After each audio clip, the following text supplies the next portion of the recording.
Welcome to the Grappling with Complexity Seminar. We are heading towards the end of the year. I think we've only got a handful left before we wrap up. Today, though, it's my great pleasure to introduce to you Professor Christi van Westhuizen. She's an associate professor and senior researcher at the Center for the Advancement of Non-Racialism and Democracy at the Nelson Mandela University. Her monographs include White Power and the Rise and Fall of the Nationalist Party, and Sitting Pretty, White Afrikaans Women in Post-Apartheid South Africa. She is also the co-editor of the forthcoming Routledge International Handbook of Critical Studies in Whiteness. Today, Christi is going to talk to us about whiteness and the invisible ignorance-innocence triad. I don't think I'm going to say much more. I'm very curious to hear what Christi has to say. Welcome, Christi. Hi, thank you, Anton. Thank you for that introduction, and thank you also to the SACHI Chair in Identities and Social Cohesion in Africa, Professor Andrew Hurst, for inviting me to speak, and of course to Anton Botha as the co-convener of this very interesting seminar series. I'm happy to be part of this and to be able to contribute some thoughts. As you would have seen from the abstract, my paper is based on a joint chapter that will be appearing in the Routledge International Handbook of Critical Studies in Whiteness, which is co-written with Shona Hunter, who's at Leeds-Beckett University. And Shona and I are the co-editors of this handbook. So please look out for it at the end of the year. We'll have a big splash next year in terms of launching the handbook. And it'd be lovely if you joined us. So looking at whiteness here, we are basically understanding it as systemic, structural, institutional, and subjective. And these various dimensions will come to the fore, during my paper. I'm going to, before I proceed, share screen quickly with you. I have to have a presentation. Let me just get there. Okay, great. So, just an overview of the presentation. So critical whiteness studies, if one reads the typical literature in the field, you've got these conceptual mainstays of invisibility, ignorance, and innocence. And these speak to epistemologies of whiteness. And we are arguing that they need to be rethought in relation to the unique conditions of this historical moment. These conceptual mainstays are here shorthanded as the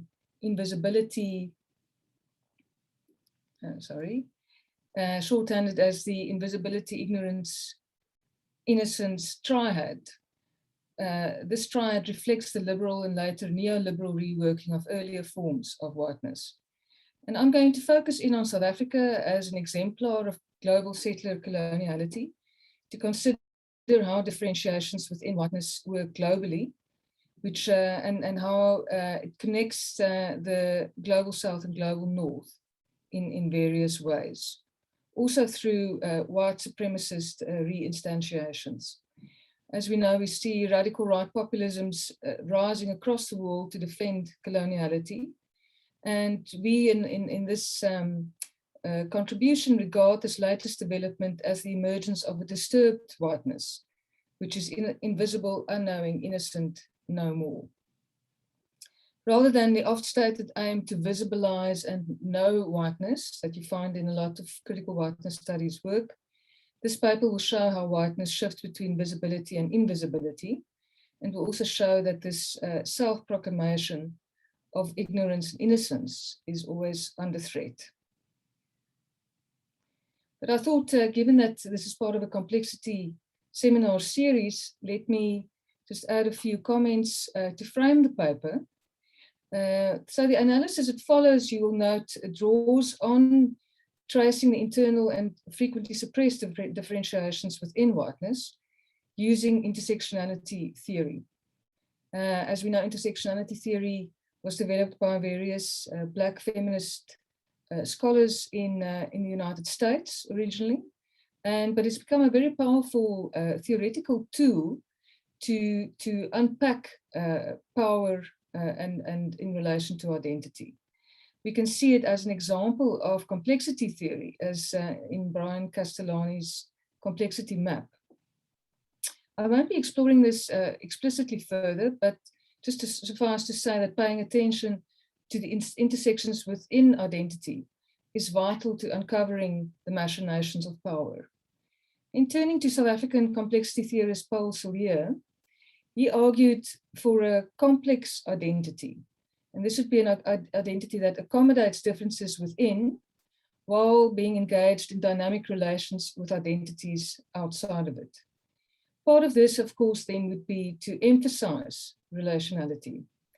So in the case of whiteness, its greatest subterfuge is its pretense at singularity, possessing a singular original essence.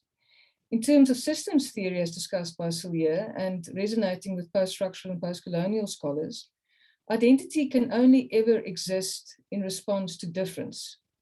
So identity only ever, this is a very important point, exists in response to difference. Therefore, whiteness only exists as part of a system of differences. I'm reading it now, applying what Sillier is saying to whiteness. In terms of how he understands difference and identity and drawing on the insights of thinkers such as Saussure and Derrida, whiteness therefore would be an element of a system, and in this case, the system would be race. So Sillier emphasizes the dynamism of identity. So even though we experience identity as stable and consistent, and we can even experience it as very much at a subjective level now inherent to ourselves, we will see how whiteness shifts, at the various levels that it operates at, between visibility and invisibility, and also uses other strategies. So there's that dynamic shifting response, in the system of differences. So one could also argue, drawing on Sillier's work, that whiteness is an example of a system in itself.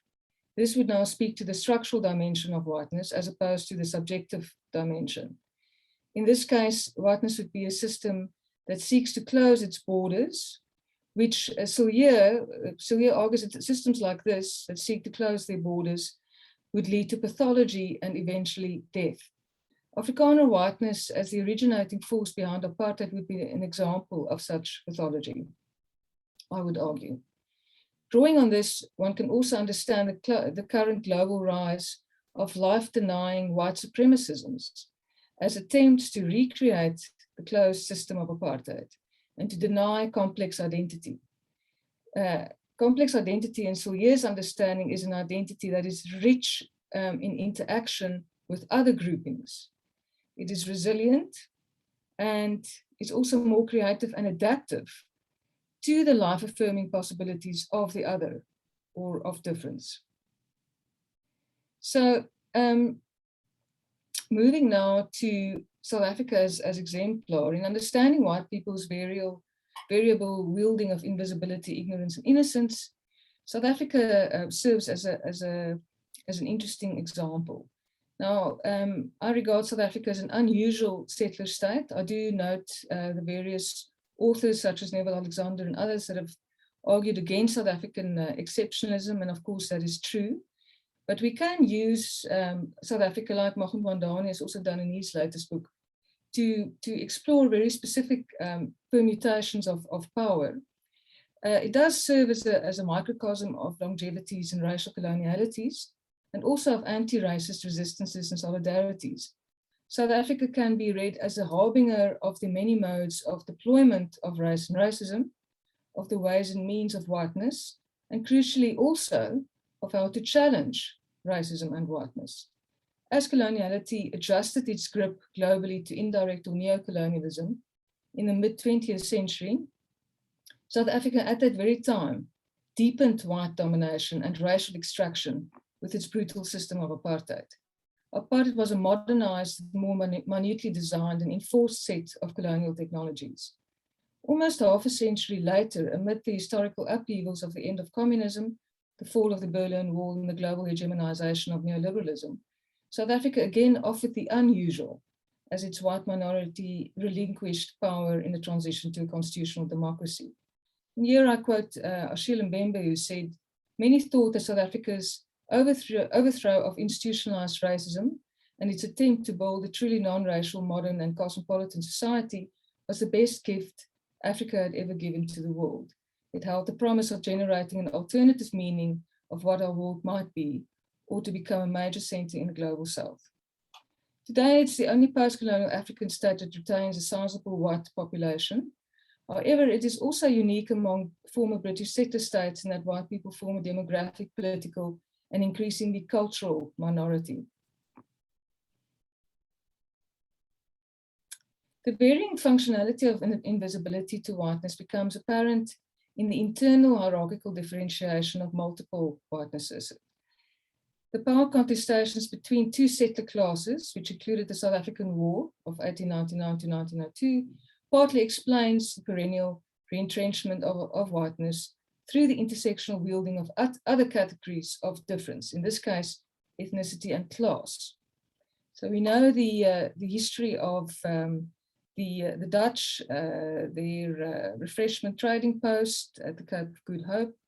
And we're seeing increasing racialization after the Dutch settlement, which was then exacerbated when the Cape Colony shifted into the hands of Britain in 1806. We see the British colonial authorities' violent geographical enforcement of racial segregation and movement control against the indigenous Khoi and Xhosa. And we know that this laid the groundwork for 20th century colonial segregation and then also apartheid. British imperialism sparked the counter-politics of African and Afrikaner nationalism after the war. And we can then, or the way that I'm reading apartheid in my work is as a culmination of the Afrikaner nationalist project to achieve an apparently contradictory move by rising to unmarked whiteness while asserting ethnic particularity. But when we read Britishness as an ethnicity transparent to itself, but seeking to position all other ethnicities, we see there's a co-constitutive dynamic here, with British imperialists positioning Dutch or Boer whiteness as a degraded whiteness from especially the 19th century onwards. The Afrikaner was a political counter-invention seeking to amplify European descent, and hence the claim to whiteness for colonists to counter their sizable slave ancestry due to significant miscegenation during the years of Dutch control. We see a signature act of whiteness. Both the moniker Afrikaner and the language Afrikaans were appropriated from those designated to the newly constructed colored identity on the basis of skin color and phenotype. Contriving the Afrikaner during the first half of the 20th century was specifically to purge from the identity those racialized as colored. This racial expulsion was also a class project, shifting from a large class of poor whites to elevate Afrikaners to middle-class status in an aspirational relationship with white English-speaking South Africans, also known as Wessas. Here, gender and sexuality became crucial instruments of control, installing female subjects to delimit this whiteness by reproducing the white nation or folk in body and morals is an essential plank in the scaffolding. Internal sexual and gender others had to be subsumed or ejected. At first, the idea of apartheid in 1948 was ill-defined, but eventually the Afrikaner nationalists sought to remake South Africa into the Afrikaners' own image by projecting claimed racial and ethnic particularism onto others. While the intra-white ethnic division was reaffirmed as such, racial and ethnic divisions in the colored and the native Bantu black brackets, respectively, were multiplied many times over. Apartheid's instatement of Afrikaners to whiteness was done counterintuitively through the hyper-visibilization of whiteness with apartheid geographies and spatialization. Unmissably noticeable were ubiquitous signboards directing the movement of bodies racialized as at first Europeans and non-Europeans and later as whites and non-whites to demarcated sites. Spaces were hence racially reserved down to the micro level, determining which doors could be entered, which seats sat on. Apartheid spatialization was derived from Jim Crow laws and shared the mode of hypervisibilization, also in the form of white supremacist violence and spectacle. We know the Jim Crow law dispensation in the United States.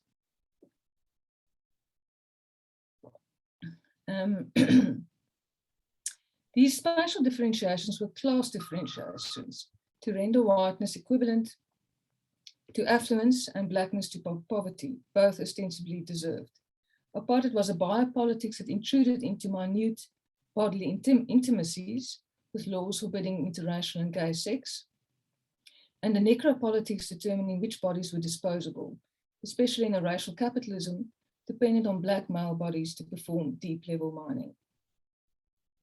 The creation of Blank South Africa, or White South Africa, was an everywhere representation of whiteness, to use Dyer's term, but different to Dyer's analysis of whiteness in the North.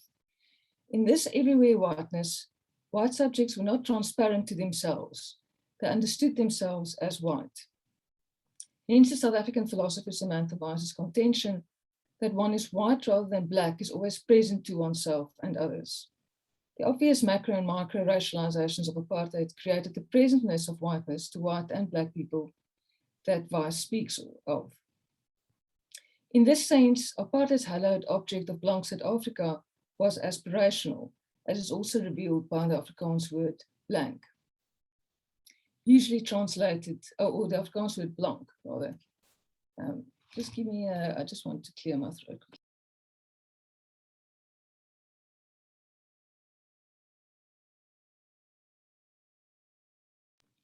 Okay. Too much talking, but what can we say? So in this sense, the apartheid's hallowed object of Blank South Africa was aspirational, as is also revealed by the Afrikaans word blank, which is usually translated as white. Similar to the English word blank, however, it suggests colorlessness, unmarkedness, or transparency, rather than simply just white. Afrikaners could not just assume whiteness. With bourgeois whiteness finally mostly achieved by the 1960s, the Afrikaner objective shifted in the 1970s to an active rapprochement with Wessels. As intra-white class interests dovetailed, the Afrikaner nationalist focus moved to ridding the Afrikaner of its particularity and disappearing into globally hegemonic Anglo-whiteness. The transition to democracy and concomitant globalization of Afrikaner capital in the 1990s, after years of anti-apartheid isolation and sanctions, accelerated this disappearing trick. In further unpacking the white triad of invisibility, ignorance, innocence as willful maneuvers, South Africa shows how highly visibilized production of racial spatialities went hand in hand with a knowing that racial inequality had to be enforced with violence, as it was not a natural state of affairs. Okay. To state it simply, the makers of apartheid knew that white people were not naturally superior. J.G. Strydom, who became the first apartheid prime minister, acknowledged in a letter in 1946 to D.F. Malan, the first apartheid prime minister, that urbanization and education would allow black people to become civilized, which would make racist discrimination impossible and lead to equality. In 1954, the same Strydom admitted that merit alone was not enough to secure white domination, and that racially exclusive franchise for white people was essential, whereafter the last people of color who could vote were deprived of the right. Casting the timeline back to a century before, when we look at Boer and British settlers in the Cape Colony, they recognized the extreme injustice perpetrated against the Khoi and Xhosa peoples, with some admitting that colonial actions amounted to pillage and genocide. So whiteness in its settler mode was very much visibilized, and it was also intensely aware of its precariously constituted domination, partly because of its manifest injustice. But these facts have been subjected to unremembering. Umlaut Kola's phrase for a calculated act of exclusion and erasure. Past racist violations of black people and people of color's humanity are suppressed to normalize current white privilege and preclude corrective action. What Mills calls the mystification of the past that underwrites a mystification of the present. What can be called white unknowing is an active turning away so as to not know the injustice on which white privilege is founded. but Afrikaner whiteness only shifted into this invisibility, ignorance, innocence triad as its subjects' affluence increased. And that speaks to the liberal stroke neoliberal aspect of this triad. In post-apartheid South Africa, the lack of meaningful redistribution of wealth opened the door to what I call a white opportunism of denial.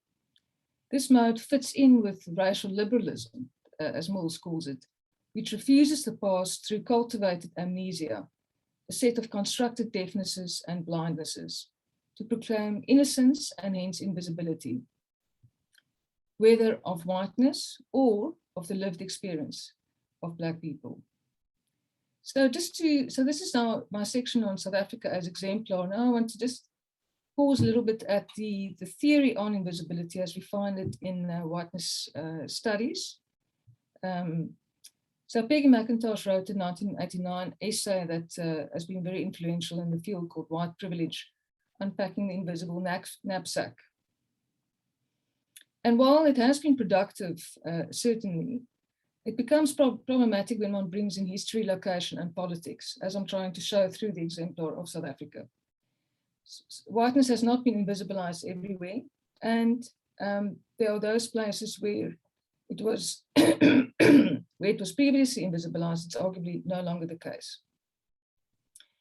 In South Africa, you've got these degraded or inferior forms of whiteness that have been very much visibilized at the intersections with gender, class, and ethnicity. And it stands in a co-constructive opposition to what in the theory or in the literature has been called the invisible empire, or in my own work, global whiteness incognito, to justify violence, war, colonialism, and apartheid, or to render internally othered or tainted whites available for disciplining and domestication into respectability and race purity regimes. Willoughby Erard has done very good work on this, and my own work also speaks to this.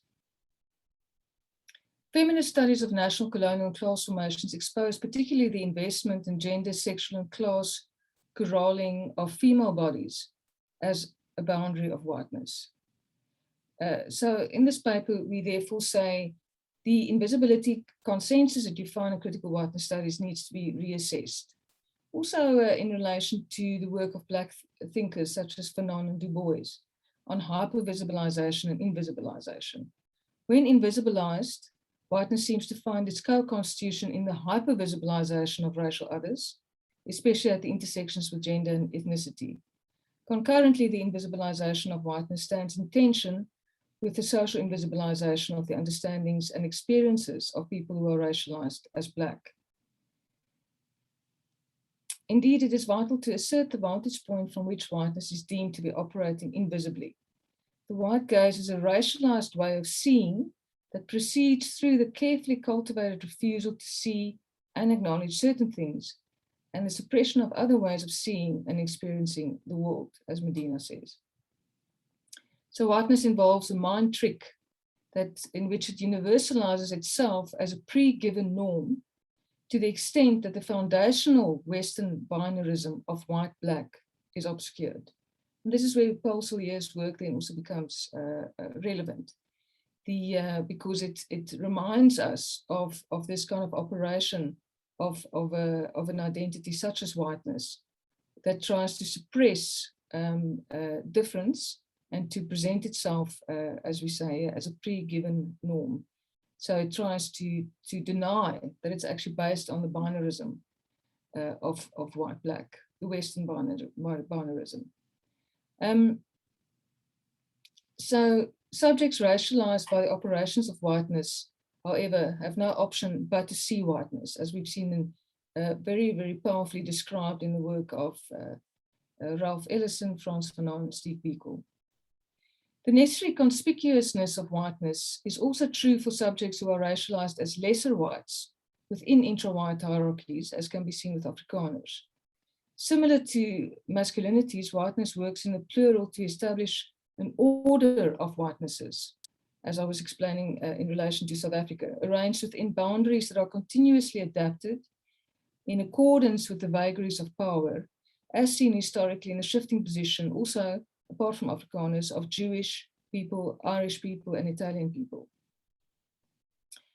all these articulations are linked to what has long been posited as one of the fundamentals of whiteness, namely its willful ignorance as a not knowing, accompanied by absolution of responsibility for racism and its effects. And then white innocence feeds into ignorance. Mills's work on the epistemology of ignorance is very powerful in this regard. I'm not going to talk further on this because I've covered it in the section on South Africa. So we see in recent times then the rise of Trumpism in the United States and radical right movements across the world. And we see a spectacle of racist enactment that has spawned a whiteness that is obvious. We need to keep in mind the contextual conditions of the rise of this obvious whiteness and think how it invisibilizes systemic and institutionalized racism. We have to ask ourselves, what's the purpose of the performance of this very visibilized whiteness, and what are the effects of it? The recent emergence of this obvious whiteness here is read as a reaction against the anti-racist and anti-colonial activisms of the past 400 years. These political, intellectual, and artistic impetuses have forced whiteness into a political clearing. Most recently, this activism has been in the form of the global Black Lives Matter movements. Whiteness has been left with no choice but to declare itself. At this historical juncture where whiteness and its violences are being made apparent, the claim to innocence paradoxically requires the visibilization of whiteness. It requires the active construction of whiteness within the racial imaginary, we might say in the current moment, a hyper-visibilization. This apparent contradiction between hyper-visibilization in the context of invisibilization stroke not knowing serves as a reminder that whiteness works as a differentiated power geometry with divergences and convergences across different contexts. The political tide on the rise in nation states in the global north seek to violently reassert the national body politic as white. The aim is to purify the nation of all foreign objects, whether external or internal others. The past 4 centuries rationalizations of race with religion, biology, nationalism, culture have all been mobilized in a cacophonic throng. Racialized others are deemed invaders that are infecting the white nation biologically and diverting it from its culturally ordained or scientifically verified course of so-called natural superiority and domination. Others that are internal to whiteness, anti-racists, feminists, queers, are deemed to be weakening the white nation from the inside. Biologically, if there are women who are committing race suicide by not keeping their bodies for white men only, and politically, if they commit white treason by siding with people who are racialized as Black or of color. The politics of violent expulsion is also a politics of gathering those subjects true to whiteness. Hence the rise of fascism, with its object of the unity of a pure people to be achieved by any and all means, but particularly violence. In the alt-right versions of this politics, the racist, colorblind subterfuge of liberalism and the diversity-toting selective inclusivity of neoliberalism are overlaid with a politics script from the struggles of the excluded, marginalized, and dehumanized. White people, and particularly white men, are centered as the new victims in an opportunism to claim pain and victimhood and displace those who have actually been wronged. Intersectionality as the powerful theoretical and political tool that shifted feminist and anti-racist politics into a multi-pronged attack has also been appropriated by the alt-right. There's a chapter in our handbook on this. In the diversion from systemic racism to so-called identity politics, whiteness must reveal itself and state who its subject is, as constructed against its objectified other. When we look closely at this whiteness, it is exposed as a form that repels even the suggestion of otherness, in contrast to both liberalism and neoliberalism's incorporation of selected others. This politics of abjection should be named for what it is, namely white supremacism, and we should bring this term back front and center analytically in order to understand the scaffolding of modern power which also comprises patriarchy, heteronormativity, and capitalism. So after invading, dominating, and extracting from indigenous people, legitimized by racializing, gendering, and classing them as inferior, and then opening northern borders to augment demographically faltering local populations, whiteness in the global north now, in a volte-face movement, has increasingly in recent times sought to withdraw into its own otherless universe. And we are arguing that it's seeking to withdraw into apartheid, what we call apartheid 2.0. As seen in the Nazi appropriation of colonial concentration camps, or in the contemporary relationship between the USA and Israel, the metropole learns from the colony, or at least reproduces or emulates modes of expulsion and extermination that were first practiced in colonial settings. Apartheid returns as imaginary and practice in Israel and elsewhere. So to conclude then, South Africa as an exemplar of newly visibilized whiteness within global coloniality shows how whiteness has historically alternated between strategies of hypervisibilization and invisibilization of both white subjects and those racialized as each other. As co-constituted power formation, the recent visibilization of whiteness has been forced by newly impactful struggles against racism in a sweeping confrontation, especially in the global north, but also in places such as South Africa. The invisibility-ignorance-innocence triad is historically contingent, and it has been wielded by and large what can be broadly called a liberalism-inflected whiteness. It is now being augmented, if not supplanted by, a rising global white supremacism that mirrors the replacement, actually, if we think of South Africa, of the softer colonial liberalism in 1948 with apartheid's hardline racists. Du Bois's veil has been torn away through concerted anti-racist struggle, and whiteness is confronted with its subsumed black other and its knee-jerking into an attacking posture and mode. The quietening violences of racial liberalism are inadequate to the anti-racist groundswell, and therefore we see a white defiance that has exploded in racist verbal and physical attacks that ranges also, as we know, into the social media sphere. Let me just, because I do want to have some time for questions. Let me just move to the end of this. Yeah. In summary then, whiteness has convulsed into a new permutation due to effective global anti-racist activisms. Alongside neoliberal whiteness with its invisibility, ignorance, innocence triad, we see a reactionary, more explicitly violent whiteness rearing its head in the form of a globalized apartheid 2.0, drawing on histories of white racist extermination politics that underpins persistent global coloniality. And here within, I thought it would be fitting to end with a very memorable quote from Paul Sawyer. He says, "The choice between diversity and a pure sameness makes itself. If you choose sameness, you will die."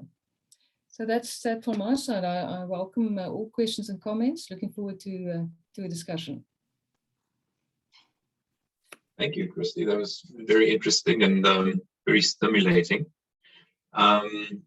Can I, well, I see we have one question already from Mark. He typed it in. Mark, would you just like to ask your question? You can just unmute yourself.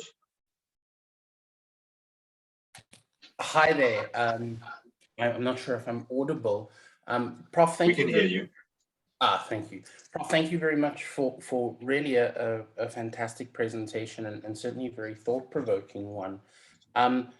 I'm curious about this notion of invisibility, and I'm wondering if as we are moving into a truly confronted idea of whiteness, and as you said, a whiteness that we have to confront as we face, a kind of more apparent racial discussion. I wonder if this is if this invisibility therefore becomes a chosen invisibility, and this creates a kind of paradox where white people are choosing invisibility while themselves being very visible within the kind of racial matrix. So I wondered if you could speak to this notion of a selective invisibility.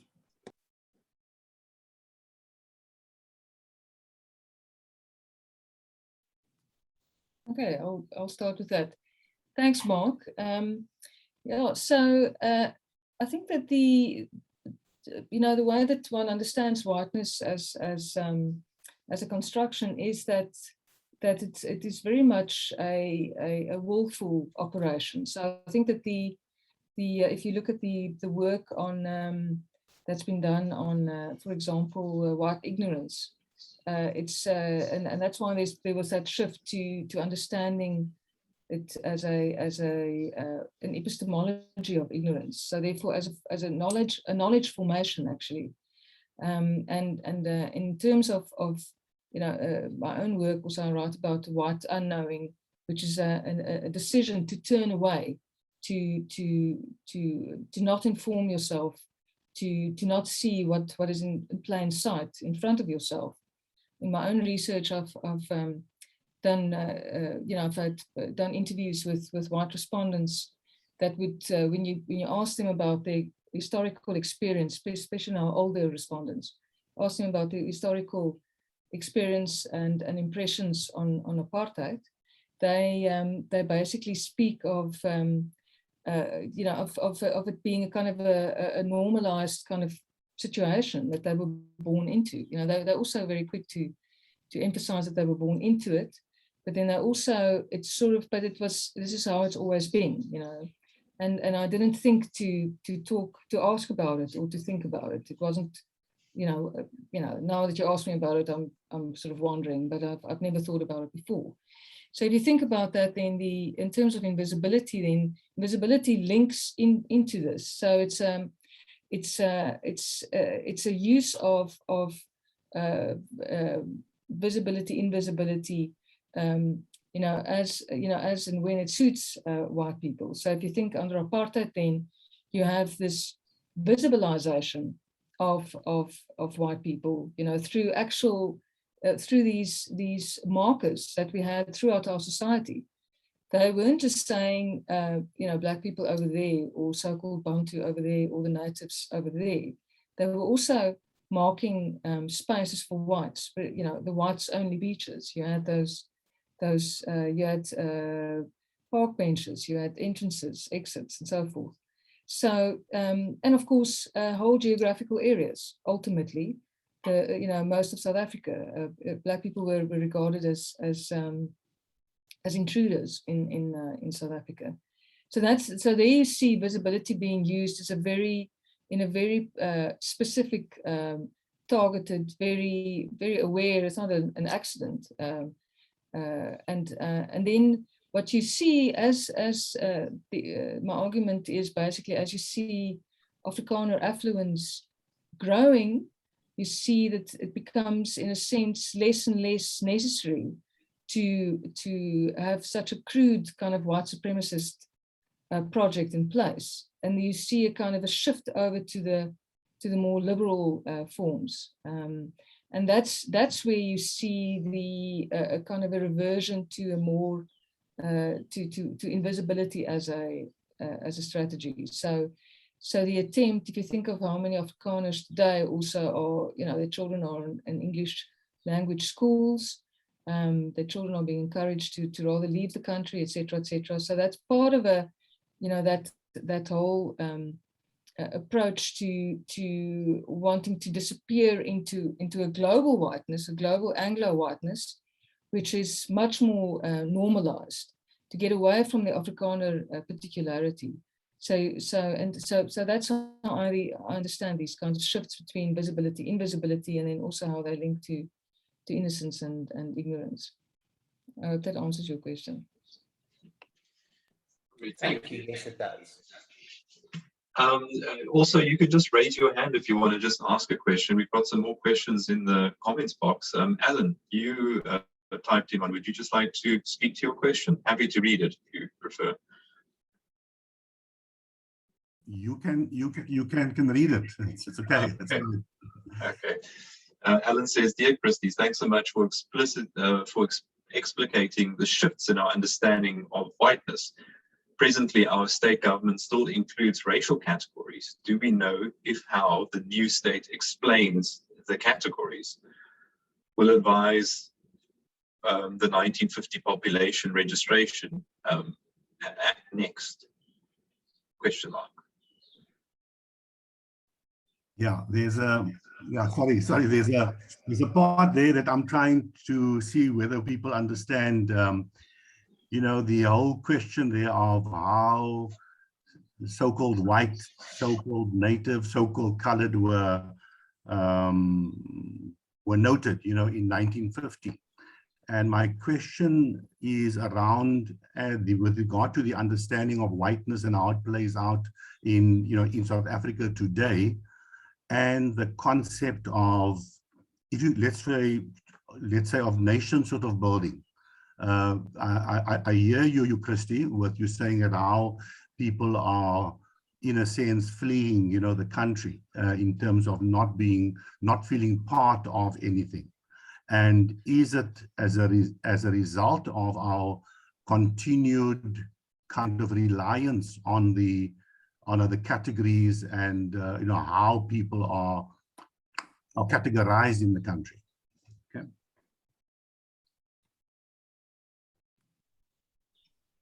Well, yeah, well, it's interesting, Alan. Thank you for that question. The way that you, you know, to remind us how the 1950 Act actually understood race. So you can see here it's this whole idea of what's been called common sense racism.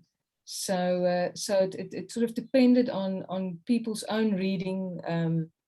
And it sort of assumed that, you know, race is such a normalized, naturalized kind of construction that that it's something that is common sense. So, and you can see it in the way that the Act actually phrased it at the time. Of course, now we actually ask people to self-identify. So the Act here, can you see it's the 1950 Act? There's more of an emphasis on how other people would regard you, and now in the post-apartheid era, where there's you know, I think the focus is now shifted to a self-identification.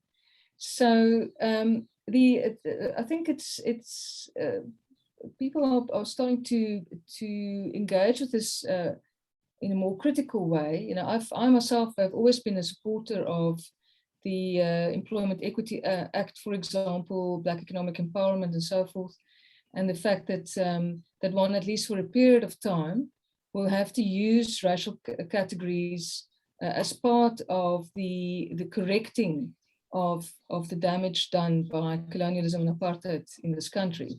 So, and that's always been my position. But the effect, of course, of it is that you do have a continuing racialization. It means that you do keep the racial imaginary alive. You do, you know, you continuously still ask of people to think of themselves in racial terms and to understand themselves in racial terms. And that, of course, is you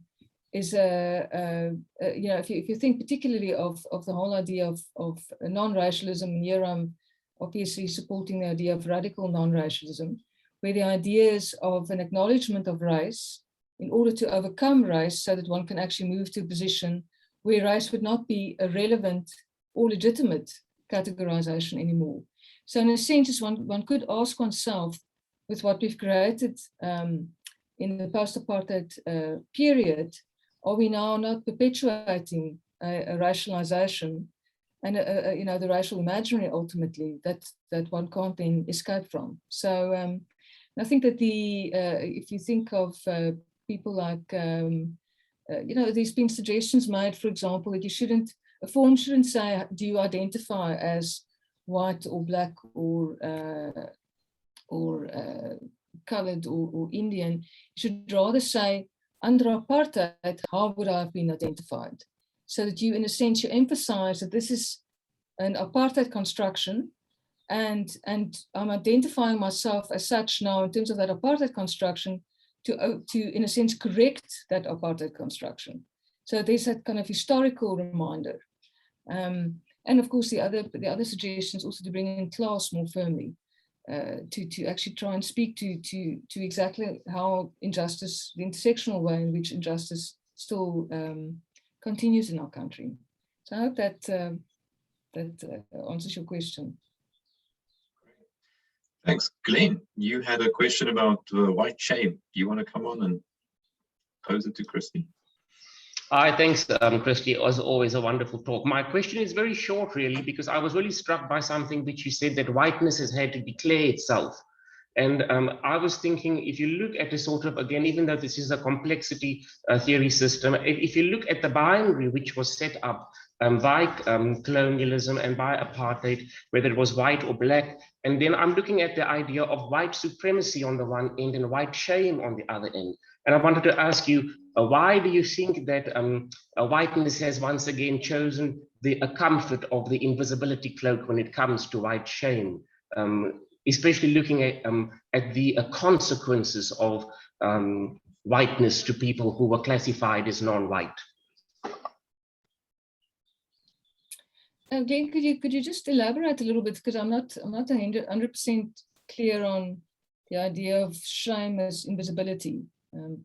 So what I'm speaking about is, if you go back to, for example, things like Truth and Reconciliation Commission, where that was supposed to be a sort of unearthing of the atrocities of apartheid. We've also got what I call the hidden visibilities of whiteness, as Alan was also alluding to, people who behave white, but because of their skin color, don't sort of become recognized as being white.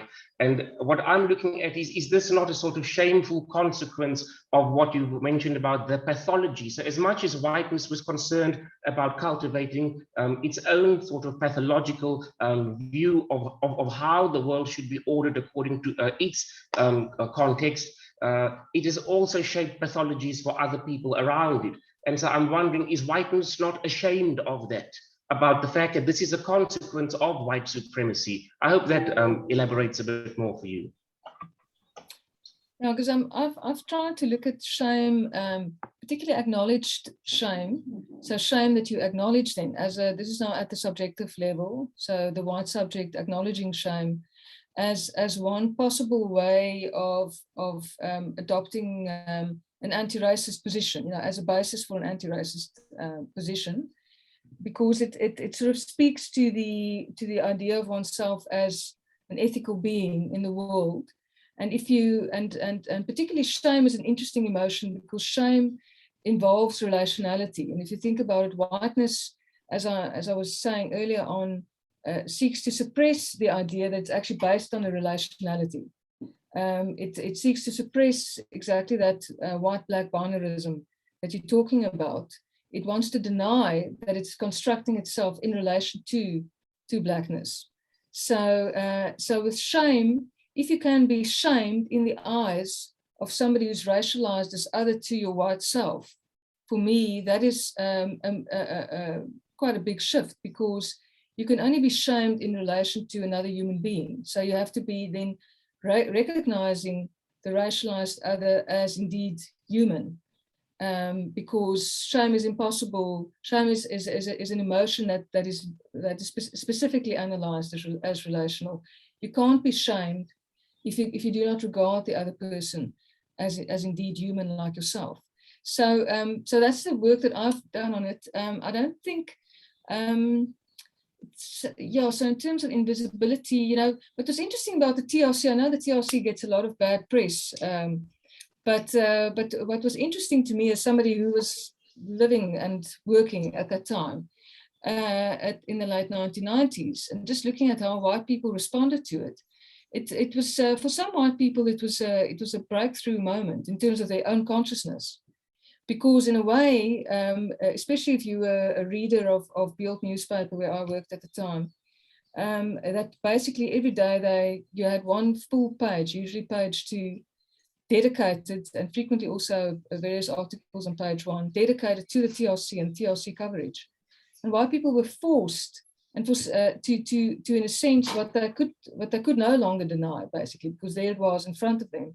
They needed to recognize what had been done in their names. And for some white people, it was a breakthrough moment, at least at a subjective level. So I know that there are, and I do agree with some of the other criticisms of the TRC process, but I do think that this dimension has possibly not been properly explored.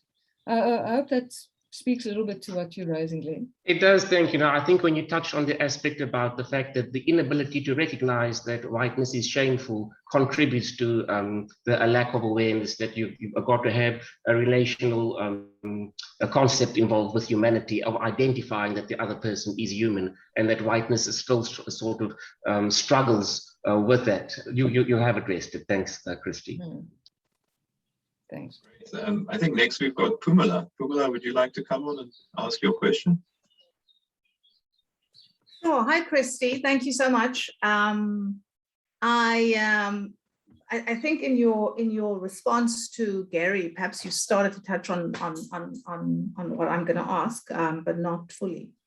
So in your formulation of Apartheid 2.0, which is a fantastic coinage, by the way, as linked to older regimes of white visibility, invisibility, hypervisibility, and your warning within that we not think about about the global Apartheid 2.0 as simply a return or a hankering, that we link it to older moments of white struggles with visibility and hypervisibility, but we complicate it. I think that's a very, very important warning, that we make the connection, but we also stop short of thinking about it as a hankering, as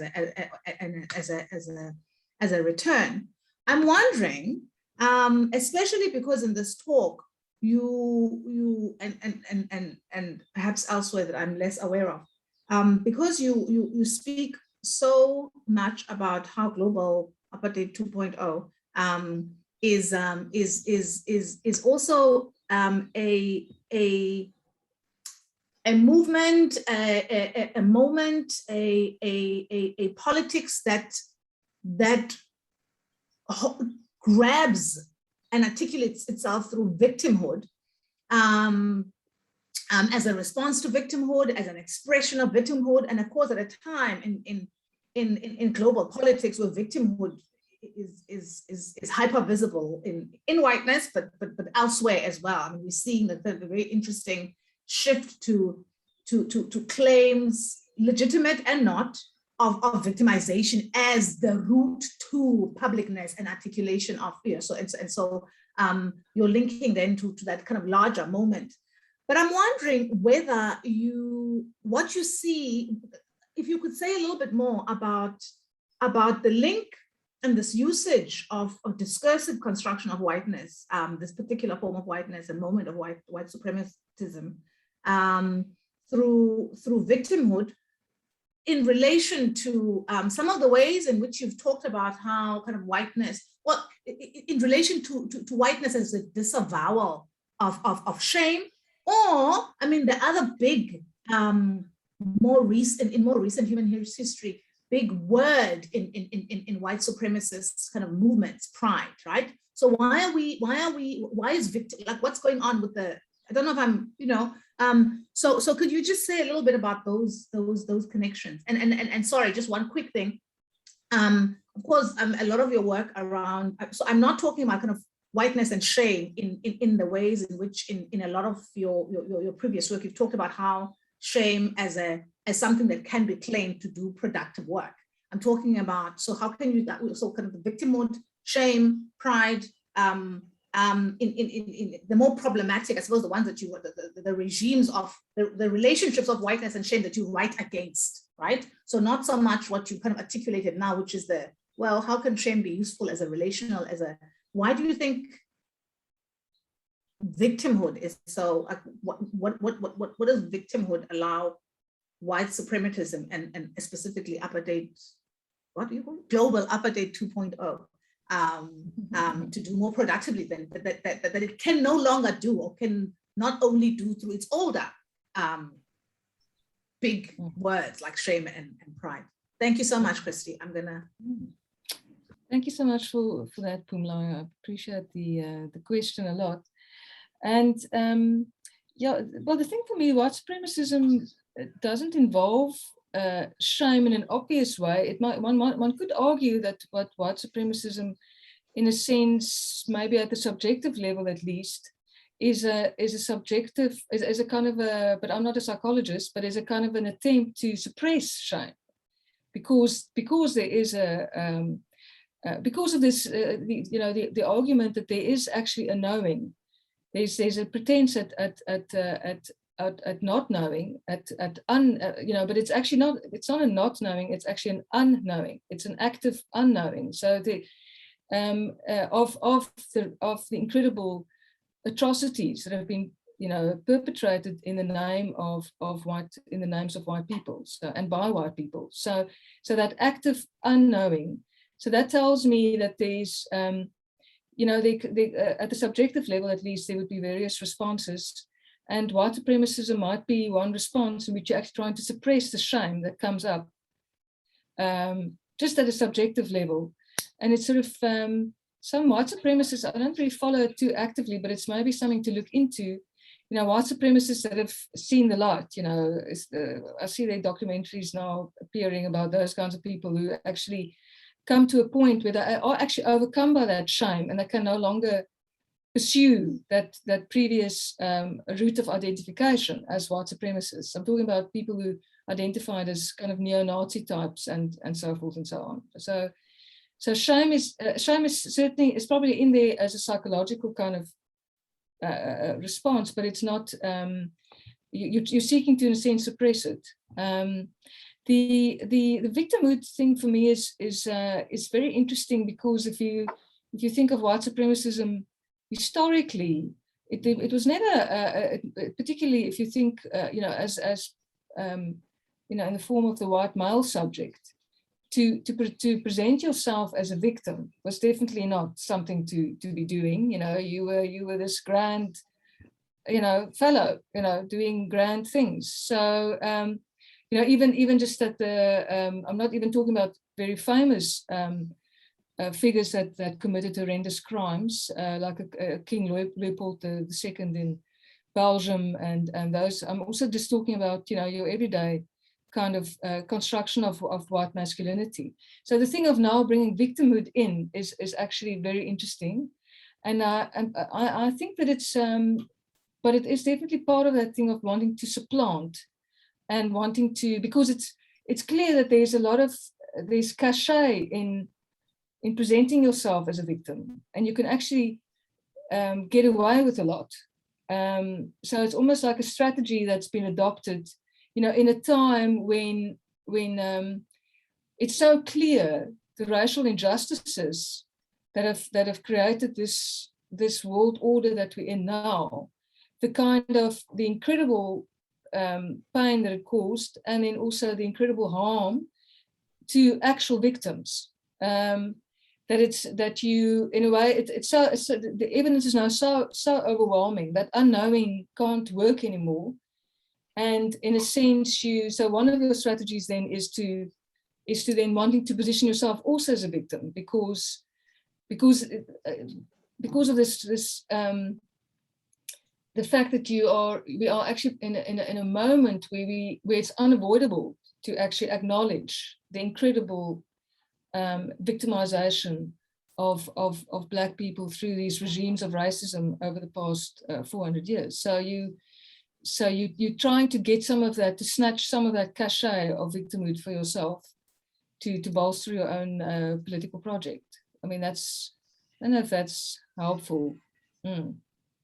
Just to echo what you're saying, Christi, you see this retreat of whiteness into enclave living. I was just in Stellenbosch, and you have these super rich sort of security estates, Val de Vive and the like, where wealthy whites have just retreated into this little security bubbles. And a lot of the justification that goes with this is, we are victims of crime. We are victims of all sorts of other things that have forced us to kind of make these little enclaves. I'm conscious of the fact that we're up on time, but I'm going to just allow Gary to quickly come in and ask a question, and that will be the last one for today.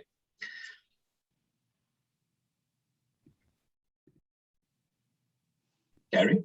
Yeah. Oh, there you Sorry, are. there we go. Christi, hi, good to see you.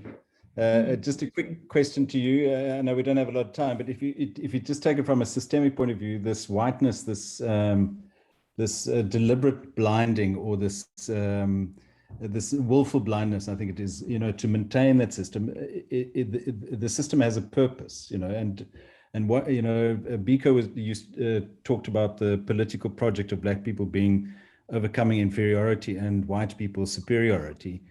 And I was just wondering if you had any thoughts in terms of the work that you've done with white people, what this root is that they're trying to protect, why are they so afraid to see? What is it that the system is protecting, that it's closed itself around? And so it's morphing now to continue protecting that. What is it? Would you have a view on that? Thanks. Well, thanks for that, Gary.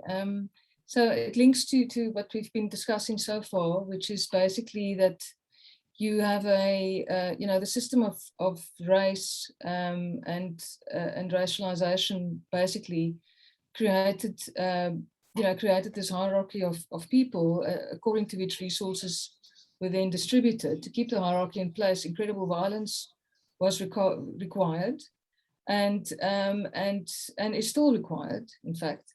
And if you look at basically the currently existing racial colonialities, so what white people are defending against, and in the first place, they're defending their position of white privilege, and they're also defending, I think, against the psychological impact of actually having to face what it takes to keep this racial hierarchy in place. So it's basically it's a material defense, but it's also, I think some people emphasize only the material defense, but white subjects are like all other subjects. They're trying to be they want to be legitimate. They want to be validated. They want to see themselves as ethical subjects in the world. And racism, of course, then is the ideology that helps you justify, where you are at and how you got there. So yeah. So I think that's why it's basically an unwillingness to give up on the system, because I would say that the system needs to be ultimately destroyed. I think one wants to completely move beyond race. I don't know if we are, as human beings, are capable of that anymore, because we've become so I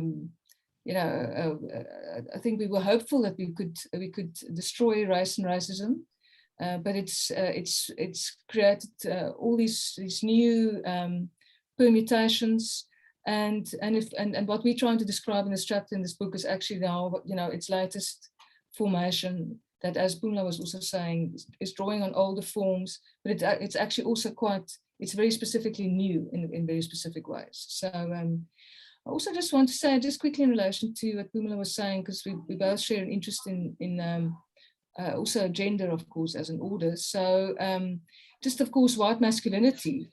If we look at the phenomenon of victimhood, it's very interesting to see how white men have been foregrounded, particularly as victims.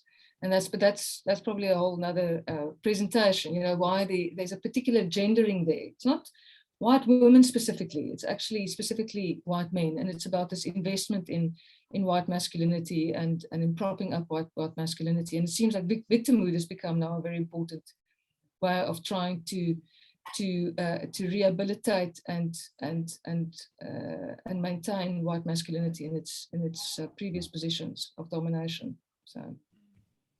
I like Tucker Carlson on Fox News. That was incredibly interesting, and thank you very much for that talk and everybody who attended, and I think very insightful questions. We are 5 minutes over time. I know Andrea is looking at her clock, so I'm going to close it out there, but thank you very much.